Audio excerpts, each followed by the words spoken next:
Long beans எடுத்து வச்சுக்கிறேன். அதுக்கு வெங்காயம், பச்சை மிளகா, பூண்டு, இஞ்சி, கலக்காய், தக்காளி எடுத்து வச்சுக்கிறேன். இதெல்லாம் ஃபஸ்ட்டு ஒரு கடாய் வச்சுட்டு வதக்கிக்கலாம். கடாய் வச்சுக்கிறேன். இதில் எண்ணெய் ஊற்றிக்கலாம். பச்சை மிளகா, பூண்டு, இஞ்சி போட்டுக்கிறேன்.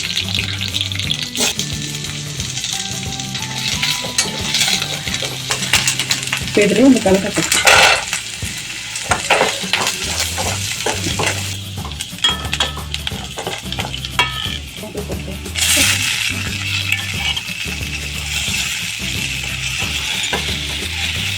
கேரட் மாதிரி மிக்சியில் போட்டு மசாலா போடணும்.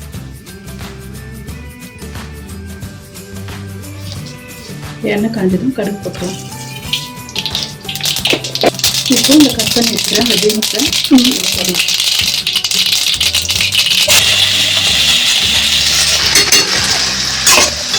நல்லா ஒரு 10 நிமிஷம் வரணும். அதிலே 10 minutes later. மிக்ஸ் ஆகிடுச்சு. நல்லா வதங்கி பிடிக்காதணும். கொஞ்சமாக எண்ணெய் ஊற்றிக்கலாம். இதில் சீரகம் போட்டுக்கிறேன். கருவேப்பிலை போட்டுக்கிறேன். இப்போ இந்த அரிசி வச்சுருக்கிற மசாலா இதில் போடலாம்.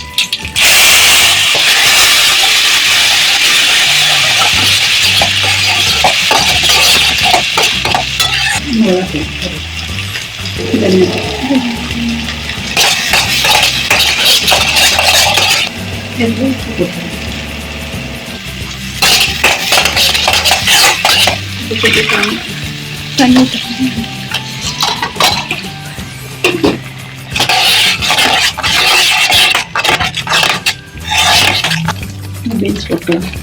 பீன்ஸ் வறுத்து வச்ச பீன்ஸ்.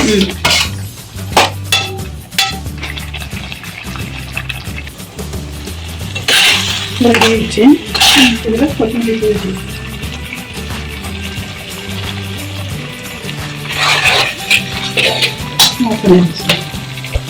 நீங்களும் ட்ரை பண்ணி பாருங்கள். வீட்டில் கமெண்ட் பண்ணுங்கள், ஷேர் பண்ணுங்கள், லைக் பண்ணுங்கள், சப்ஸ்கிரைப் பண்ணுங்கள்.